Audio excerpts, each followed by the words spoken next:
Assalamualaikum warahmatullahi wabarakatuh. Kaum muslimin rahimakumullah, seperti kita ketahui bersama bahwa Allah menciptakan kita, tujuan utamanya adalah agar kita selalu beribadah kepada Allah Subhanahu wa taala.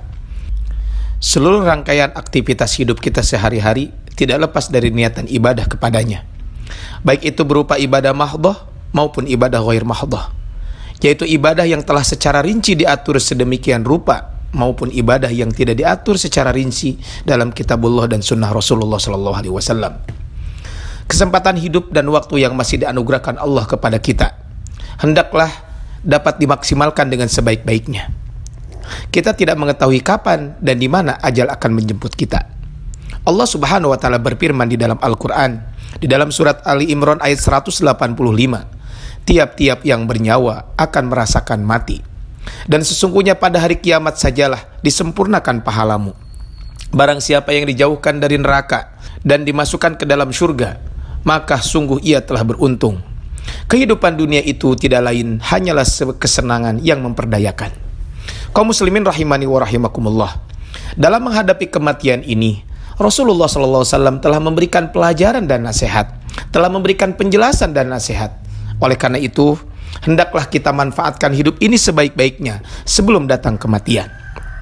Dalam hadis sahih diriwayatkan oleh Imam Al-Hakim di dalam Al-Mustadrak, Abu Nuaim Al-Asfahani di dalam Hilyatul Awliya, dan Imam Al-Baihaqi di dalam Syu'abul Iman, Rasulullah SAW menasihati seorang Arab Badu yang datang kepada Rasulullah SAW.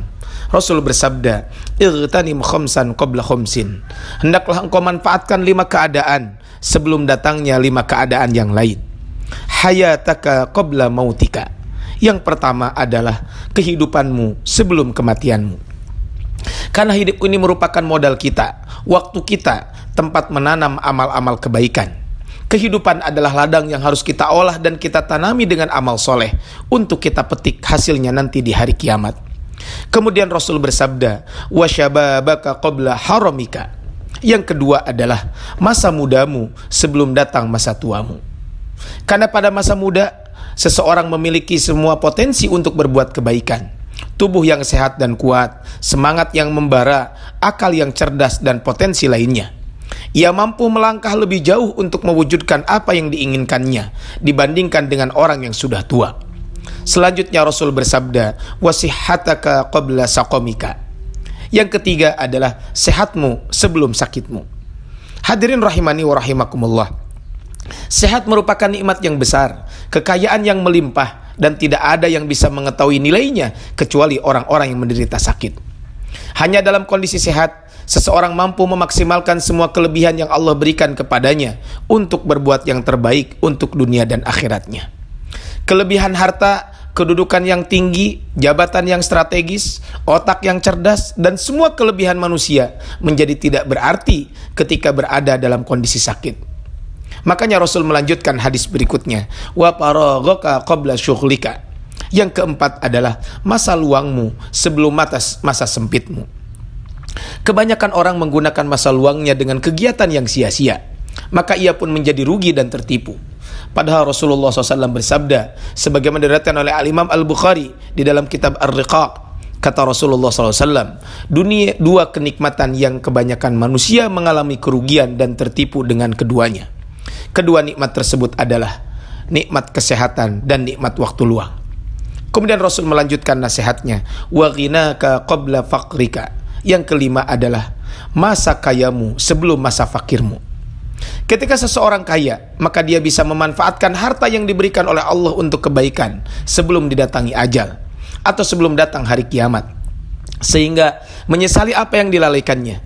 Allah Subhanahu wa taala mengingatkan kita di dalam surat Al-Baqarah di ayat 254. Wahai orang-orang yang beriman, belanjakanlah di jalan Allah sebagian dari rizki yang telah kami berikan kepadamu sebelum datang hari yang pada hari itu tidak ada lagi jual beli dan tidak ada lagi persahabatan yang akrab, serta tidak ada lagi syafaat. Dan orang-orang kafir itulah orang-orang yang zalim. Di dalam ayat lain Allah pun berfirman, dan belanjakanlah sebagian dari apa yang telah kami berikan kepadamu sebelum datang kematian kepada salah seorang di antara kamu. Lalu dia berkata, Ya Rabbku, mengapa engkau tidak menangguhkan kematianku sampai waktu yang dekat, yang menyebabkan aku dapat bersedekah dan aku termasuk orang-orang soleh. Pada saat itulah penyesalan yang telah lewat masanya tidak lagi berguna. Mudah-mudahan peringatan Allah tentang kematian dan penyesalan orang yang kedatangan kematian karena tidak memanfaatkan hidup dengan sebaik-baiknya ini dapat mendorong dan selalu memacu kita untuk menambah ketaatan kepada Allah Subhanahu wa taala serta menghentikan diri dari berbagai kemaksiatan. Barakallahu fikum. Assalamualaikum warahmatullahi wabarakatuh.